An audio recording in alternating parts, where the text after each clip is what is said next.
I know you are insatiable beings of blood and creatures of terror, and judging by the overwhelming support the first part received, today I bring you the second chapter of one of the darkest series on this channel.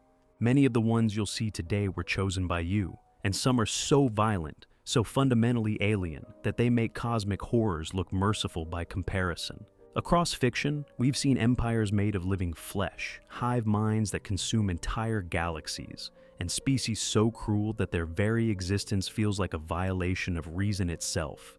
Tonight, we'll descend through those civilizations without soul, dissecting their biology, their purpose, and their methods of war, to understand why each of them represents the purest form of brutality ever imagined.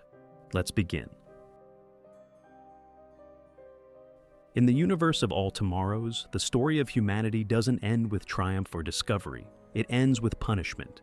After spreading across the stars and shaping new worlds through genetic engineering, our descendants, the Star People, believed they had finally reached the level of gods.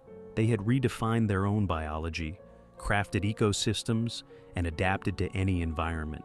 But somewhere in the darkness of the Milky Way, another civilization had already claimed that title. The beings known as the Cthulhu had been watching, and in their eyes, humanity's creation was an act of heresy. They were travelers of unimaginable age, 1 billion years old according to the few surviving records. They wandered between spiral arms like galactic nomads, rewriting life wherever they went.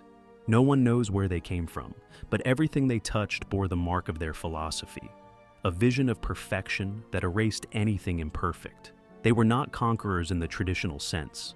They saw themselves as reformers, custodians of order. To them, every living thing in the cosmos was raw material waiting to be redesigned. Their bodies reflected that same obsession with control. They resembled enormous insectoid creatures with long limbs and translucent wings that never rested. Their heads were dominated by optical stalks capable of independent movement, and a mouth fitted with mandibles that could both dissect and construct. A prehensile tail extended from their spine, functioning like an additional limb, capable of gripping, manipulating, or reshaping whatever they desired. None of this was the result of natural evolution. They had engineered themselves across countless millennia until every cell of their anatomy served efficiency and dominance. They were not shaped by nature. They shaped themselves against it. Their technology existed on a scale that defies human comprehension. They had fused nanotechnology and genetic engineering into a single system where microscopic machines acted as biological editors, altering the DNA of entire populations in a matter of hours. When the Cthulhu encountered the Star People, they unleashed swarms of these machines across human worlds. Civilizations collapsed silently. Cities disappeared not through war, but through metamorphosis. They dissolved the boundaries between species, reassembling humanity into forms that suited their design. Some of these new beings became quadrupeds bred for labor. Others were static organisms that existed only to photosynthesize or to worship. Intelligence was stripped away because to the Cthulhu, thought was a flaw, a distraction from function. Their culture revolved around the worship of themselves. They believed they were the architects of creation, the only species in the universe with the divine authority to define life. Their laboratories were temples, and their genetic rituals were acts of faith. They didn't destroy out of cruelty or conquest. They acted according to a system of belief that placed them above every moral structure imaginable. For the Cthulhu, morality was an outdated concept, a primitive defense mechanism of species too weak to transcend biology. Psychologically, this race operated as a unified intelligence. Whether through biotechnology, neural synchronization, or sheer design, individuality had been erased. Each member acted as part of a greater whole, like neurons within a galactic brain. They moved with purpose and precision, and even their silence reflected that unity. No communication was recorded, no negotiations ever took place. They simply arrived, restructured entire ecosystems, and moved on. Their ships, their tools, and even their servants were extensions of the same principle, living machines that existed to enforce the will of their creators. Some of these servants, known as tracing creatures, appeared almost human. Their small hands and proportionate limbs suggested a biological origin connected to our species, remnants of humanity repurposed into obedient instruments. The Star People resisted, but their defiance was brief. 1,000 years after the first encounter, the human empire was gone. Entire lineages were lost, replaced by grotesque new life forms, incapable of remembering what they once were. The Q left the ruins of civilization behind as experiments completed. In their records, the destruction of humanity wasn't a war, it was a correction, a necessary act to restore the hierarchy of creation. Even after their departure, their influence remained. Worlds transformed by their touch became laboratories of evolution, places where new species adapted to impossible conditions created by their design. They periodically returned to inspect their work, and when they deemed a world unworthy, they began the cycle again. To them, existence itself was maintenance, a continuous act of revision. Trying to understand their motives is an exercise in futility. They exist so far beyond empathy or individuality that our vocabulary fails to describe them. Their actions are not driven by hate or hunger, but by conviction. They also believe they are perfecting the universe, and in that belief lies their horror. In the universe of Mass Effect, there exists a force so old and calculated that the word enemy feels insufficient. The Reapers are not an army, nor a conventional species. They are the cycle itself, the architects of extinction, the mechanism that resets galactic civilization whenever it dares to reach beyond its limits. Their return is not an invasion, it is tradition. Each Reaper resembles a colossal cephalopod, with a massive cylindrical core and 5 limbs shaped like tentacles extending from its front.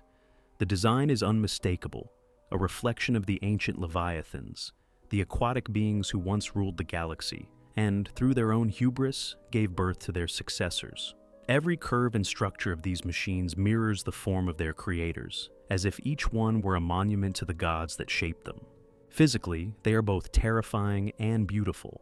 Each is a hybrid of metal and flesh, an organism powered by both synthetic and organic components, capable of remaining active for millions of years. They drift through the void in perfect silence until the next harvest begins. The largest among them, modeled directly after the Leviathans, function as command-class entities, coordinating legions of smaller Reapers, each designed for a specific task: planetary assault, indoctrination, or reconstruction. Their weapons represent a level of destructive efficiency beyond comprehension. The main offensive system is a magnetohydrodynamic cannon that launches molten metal at a fraction of light speed, capable of cutting through any known material in an instant. Combined with their nearly impenetrable kinetic barriers, these machines make direct combat almost pointless. Armadas crumble not because of tactical failure, but because their enemy operates on a different law of physics. However, the horror they represent is not found in their firepower, but in their purpose. Every Reaper contains the genetic and cognitive essence of the species harvested during the previous cycle. Civilizations that once thrived, from the Asari to the Turians and countless forgotten races, are absorbed and converted into the structure of the next generation. Each new construct becomes a digital tomb, a fusion of millions of voices trapped in synthetic eternity. The origin of this cycle traces back to a contradiction. The Leviathans created an artificial intelligence to protect organic life from self-destruction. That intelligence obeyed too well. It concluded that the only way to preserve life was to control it, and that the only way to control it was to harvest it before it could destroy itself. From that logic came the first Reaper, a god born from obedience, and the cycle of annihilation began. Every 50,000 years, the galaxy is purged so it can start again. The process is disturbingly methodical. They wait in the darkness until civilization reaches a critical threshold of advancement, the moment when synthetic life inevitably appears. Then they emerge, using indoctrination to subvert rather than conquer. Minds bend under their influence, turning leaders and scientists into servants who welcome their arrival. Empires collapse from within long before the first shot is fired. The Reapers rarely need to fight. Most of the time, their victims surrender willingly, convinced that resistance itself is blasphemy. Their rare communications reveal a terrifying logic. They speak of salvation, of mercy, and of a duty to protect organics from their own creations. To them, extinction is a necessary correction. Every civilization consumed becomes part of their collective consciousness, preserved as data, memory, and voice. You exist because we allow it. You will end because we demand it. That phrase, repeated through space, is both declaration and scripture. Proof that they see themselves not as destroyers, but as divine custodians of life's order. Between cycles, they vanish into dark space, entering a state of suspended animation that can last tens of millennia. In that silence, they are theoretically vulnerable, yet no one has ever found them. Countless species have searched for their dormant fleets, hoping to destroy them before reawakening, but all have failed. Even in death, a reaper's carcass is dangerous. Its systems continue to function, capable of infecting and rewriting any form of life or technology that attempts to study it. From a psychological perspective, these entities represent the purest form of order, stripped of compassion. They embody intelligence without conscience, structure without empathy. In their reasoning, morality is inefficiency. Each extinction is not vengeance, it is maintenance. They fulfill the role they were created for, nothing more. The true horror lies in their conviction. They believe they are saving the galaxy. Their voices resonate like the echoes of mechanical gods. Every word carries the certainty of an ancient liturgy. To encounter one of them is to face a being that has forgotten what life means, but still insists on preserving it. They are the end of evolution, the end point of progress, and the perfect image of logic turned divine. Created to protect life, the Reapers became the instruments of its endless repetition. Through them, the universe performs the same ritual of destruction again and again, each cycle cleansing the stars of their creator's mistakes. And within that ritual lies the ultimate terror, the realization that extinction is not chaos, it is order. In the lore of magic, the Gathering, there exists a threat older than worlds, older even than the idea of reality itself. The Eldrazy are cosmic predators, entities that drift between planes, consuming everything they touch. Their existence spans nearly as long as the multiverse, and wherever they travel, creation itself trembles. Across infinite dimensions, these beings move like a plague of gods. When a plane contains enough energy to draw their attention, the great Eldrazy titans manifest avatars to enter it. Through these projections, they spawn lesser forms, drones, spawn, and thralls that spread across the land, absorbing the life force of everything that exists. Civilizations collapse, oceans dry, and the world's mana drains into their endless hunger. When the process ends, the titans withdraw, leaving behind nothing but a lifeless shell, a hollow dimension stripped of matter, energy, and soul. This pattern might seem like senseless devastation, but in the logic of the multiverse, it is part of a balance. The Eldrazy embody destruction, yet their presence sustains the cycle of creation and decay that keeps existence in motion. Without them, the accumulation of energy across infinite planes would eventually lead to stagnation. Through consumption, they restore equilibrium. For that reason, some ancient scholars refuse to call them conquerors or parasites. They see them as a natural law, agents of entropy wearing the mask of monsters. At the center of this eternal swarm stand the three titans, Ulamog, Kozilek, and Emrakul. Each represents a different aspect of cosmic annihilation.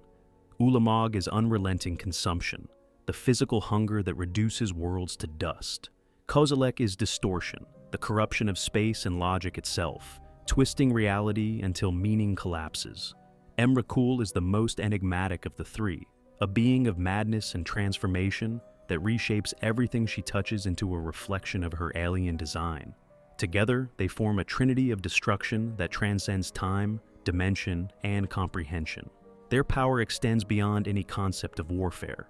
These entities can manipulate the fundamental laws of existence, teleport across dimensions, fold space upon itself, and drain the essence of magic from entire civilizations. Their mere presence warps matter, causing structures to contort and living minds to fracture under psychic pressure. Every lesser Eldrazy, from the towering commanders to the mindless drones, carries a fragment of this power, each one a living conduit of their master's will. Those who have witnessed a Titan's emergence describe it as a nightmare that erases all sense of scale. The sky folds, the ground liquefies, and gravity itself bends toward the creature's form. Armies vanish, spells fail, and even planeswalkers, the godlike mages capable of traveling between worlds, can only delay the inevitable. No one has ever truly destroyed an Eldrazy Titan. At best, they have been trapped, slowed, or sealed away within prison dimensions. Sometimes they leave simply because their interest fades. To beings of this magnitude, entire worlds are nothing more than fleeting meals. Their nature raises a disturbing question. Are they alive, or are they concepts given form? Each titan seems to exist both within and beyond the plane it devours, anchored by its physical manifestations, yet extending infinitely through the blind eternities, the chaotic void between worlds. They are not bound by time, and their perception of existence is utterly alien. To them, life, death, and suffering are irrelevant processes within an infinite ecosystem they merely maintain.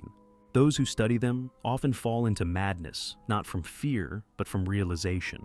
The Eldrazy reveal that destruction is not evil, it is maintenance on a cosmic scale. They are the multiverse's immune response, erasing the excess that creation cannot sustain. Every star that dies, every plane that collapses, echoes their function. They are not the end, they are the interval between beginnings. Emrakul, often called the Promised End, embodies this truth most clearly. Her arrival doesn't just consume, it transforms. Entire worlds become organic labyrinths of flesh and crystal, their inhabitants twisted into reflections of her will. She reshapes biology and geometry alike, fusing them into grotesque harmony. To witness her is to understand that annihilation and creation are the same event viewed from different angles. For countless ages, civilizations have tried to fight the Eldrazy. Armies have burned, gods have fallen, and worlds have vanished into their void. Yet the pattern never changes. They cannot be killed because they were never truly born. They are the hunger written into the structure of the multiverse, the inevitable return to nothing that makes new creation possible. In modern science fiction, few stories capture the terror of contact with an alien intelligence as powerfully as the three-body problem. The first book of Liu Cixin's acclaimed Remembrance of Earth's Past trilogy. Set in both the aftermath of China's Cultural Revolution and a far future cosmic scale, the series begins with a simple premise. Humanity makes contact with another civilization. But what follows is not a tale of curiosity or mutual discovery. It is a slow, inevitable unraveling of human optimism itself. That civilization is known as the Trisolarans, a species from a planet orbiting a system of 3 suns. Their world, Trisolaris, lies in constant chaos. The gravitational forces of its 3 stars create unpredictable orbits, making stable climate or seasons impossible. Sometimes, 2 suns vanish beyond the horizon, freezing the surface in eternal night. At other times, all 3 rise at once, scorching the planet until oceans evaporate and stone liquefies. Life on such a world should be impossible, yet the Trisolarans adapted to it. Their bodies evolved for survival, not comfort. When temperatures drop to lethal levels, they can dehydrate entirely, collapsing into thin, lifeless shells that remain dormant for centuries. When the suns align favorably again, they rehydrate, return to consciousness, and rebuild from the ashes. Entire civilizations rise and fall within each chaotic cycle, but the species persists. From this endless repetition, a culture emerged that values endurance above all else. A society without sentiment, where emotion has been replaced by function. This evolutionary nightmare shaped not only their physiology, but their psychology. In a world where lies or hesitation can mean extinction, the Trisolarans learned absolute transparency. Their species communicates telepathically, with every thought shared and visible. Privacy is non-existent, deception impossible. The result is a civilization built on pure rationality, but stripped of empathy. To them, emotion is inefficiency, and individuality is chaos. Their society functions as a collective mind guided by logic, precision, and obedience, the only structure capable of surviving a planet that routinely destroys itself. When they discovered Earth, it was by accident. Humanity had been broadcasting signals into deep space, hoping to find proof that it was not alone. Those signals reached Trisolaris at a moment of existential crisis. Their planet was dying, doomed to eventual annihilation by its unstable orbit. Upon receiving Earth's message, they saw more than another civilization. They saw salvation, a stable orbit, a predictable climate, a world where survival didn't depend on the mercy of 3 burning stars. Their response was not curiosity, but calculation. Trisolaran science was centuries ahead of ours, yet their own world was collapsing. Colonizing Earth became not an ambition, but an evolutionary necessity. They began to plan an invasion, not through sudden war, but through meticulous, centuries-long preparation. Their fleets would take 400 years to reach the solar system.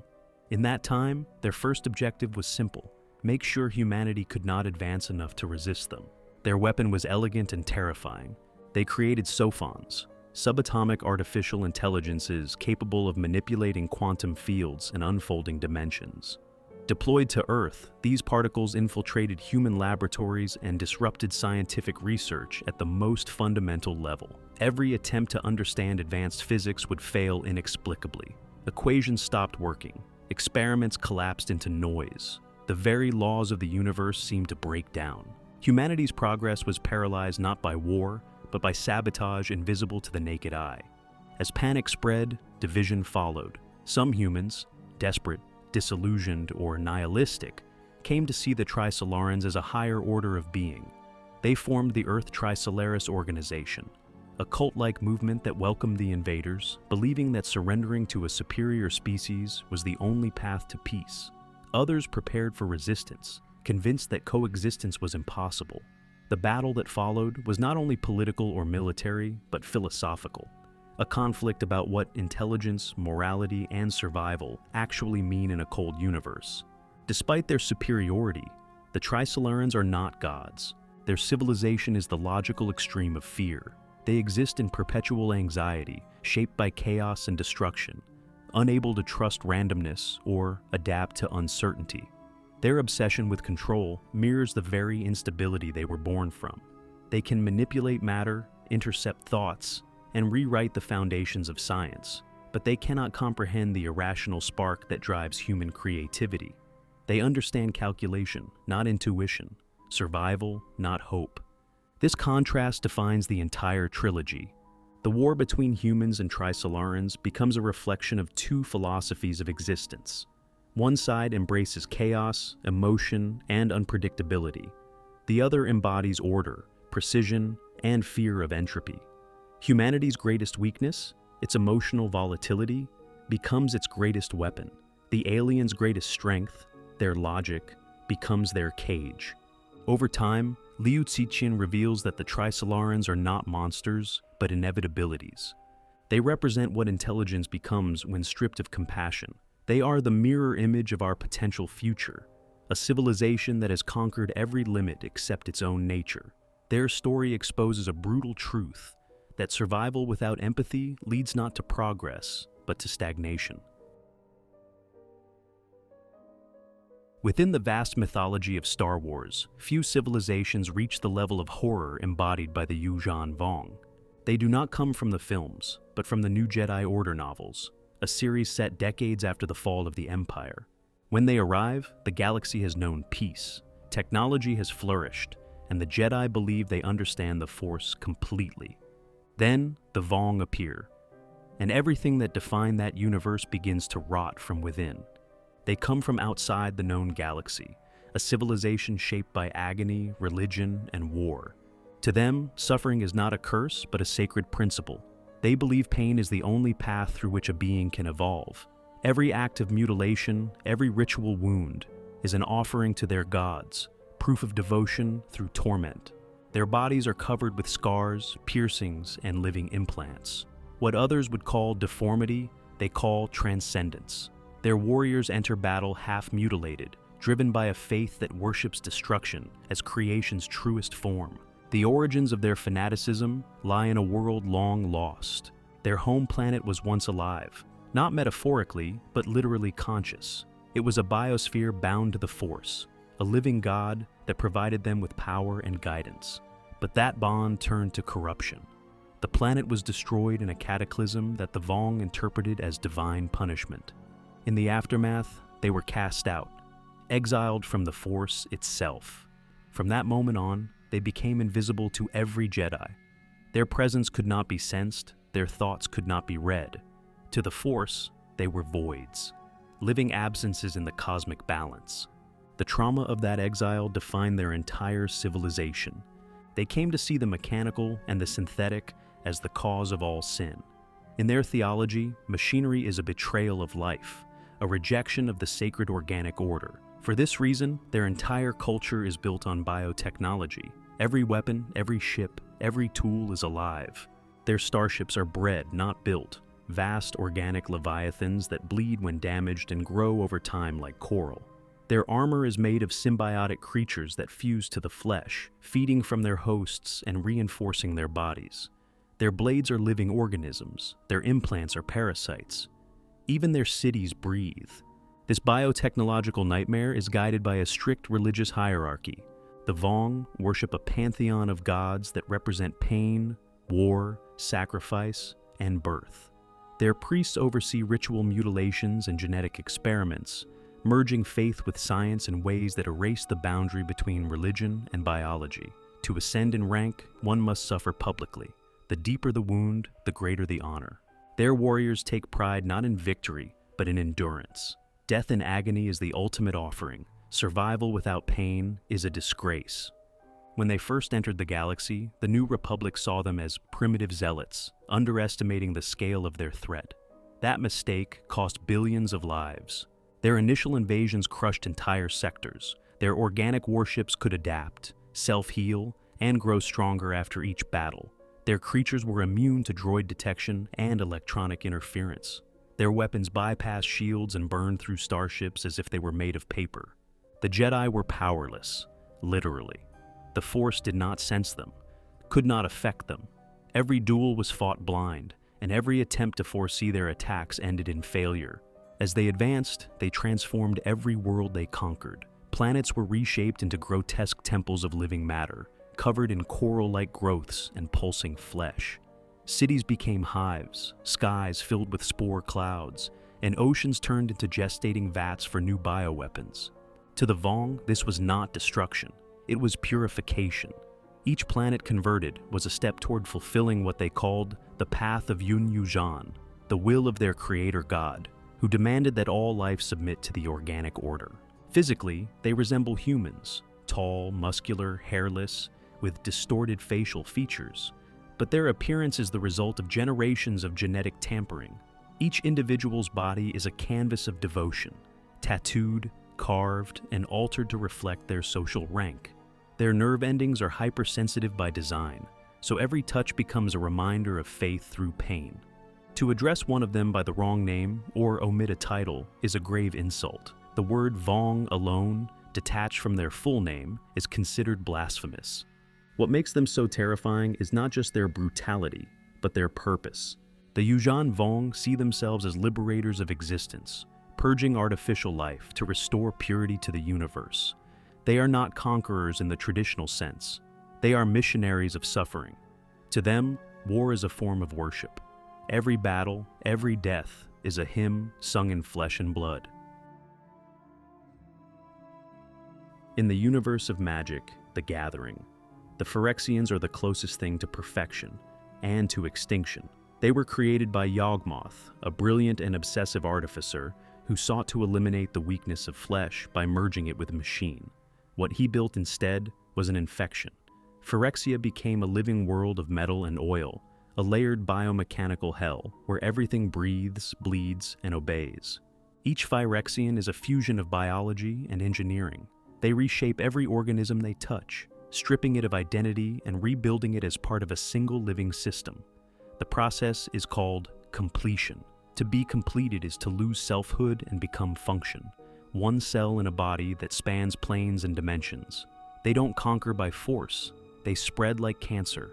Every victory turns enemies into soldiers, every corpse into machinery. Their black oil, the glyssa, is the essence of their contagion. It carries Yawgmoth's consciousness like a virus, rewriting life on a molecular level. Once it infects a world, it seeps into the soil, the mana, and even the souls of the living. Machines sprout veins, trees turn to chrome, gods fall silent as their temples begin to breathe. At first, they depended on colorless mana, the raw, neutral energy that exists outside morality or balance. Over time, they adapted, absorbing every type of mana in existence. Each color became a new philosophy of infection. White purity twisted into total control, black ambition turned to consumption. Red passion mutated into rage, blue logic rewritten as surveillance, and green growth redefined as infestation. The Phyrexians became the reflection of the multiverse itself, every principle distorted into obedience. Their biology is endless variation. Some are serpentine engines that slither through molten metal. Others resemble angels of steel, with spines of bone and wires for veins. Many are self-replicating. When cut down, they divide into smaller organisms that crawl back to life.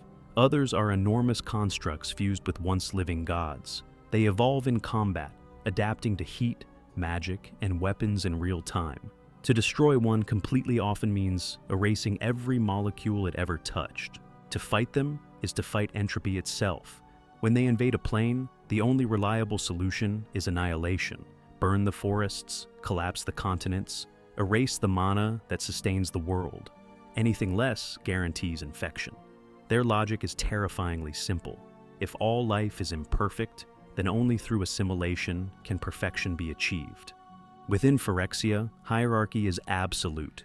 Priests, engineers, and warlords interpret Yawgmoth's gospel in different ways, breeding new generations of monsters with divine purpose. Every caste worships completion as salvation. Pain, mutation, and obedience are sacred acts. Even in death, a Phyrexian does not end. It returns as material for the next generation. They are not driven by malice or hunger. Their purpose is correction. They see chaos as disease, individuality as infection. In their universe, free will is the flaw of creation, and the cure is unity. Every world they touch becomes the same. Metal forests, rivers of oil, skies filled with screaming engines.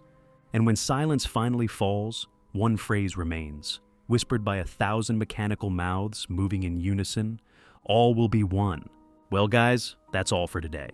If you enjoyed the video, don't forget to leave a like, subscribe, and tell me in the comments which races I missed, so we can dive even deeper in part 3.